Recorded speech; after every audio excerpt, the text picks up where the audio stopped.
we turn to something called process mining. Like Satya announced earlier, that's now part of Power Automate.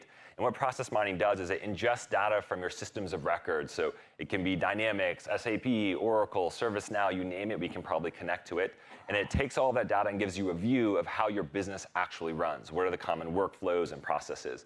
And if I look at this view here, I've configured it to do something called procure to pay. So this is once you decide to buy something all the way out to when you actually issue the money to the vendor. And if you look, there are a lot of steps. It's very complex, and it's not easy to understand where I could use generative AI here. But the good news is process mining also has a Copilot. So on this right-hand side here, I can ask the Copilot, what are the top insights that it has for me based on all the items that have executed as part of process mining? And I can see where is the common bottleneck. It's something associated with requisition approve, how many times it occurs in each time that it executes. And I say, okay, what's driving that bottleneck? Copilot can also help me with that. So it looks at that process information, uses a large language model, and tells me I have an issue associated with compliance checks to preventing maverick buying. So that's my opportunity to improve and use Gen AI to improve the processes. So Copilot can also help with that.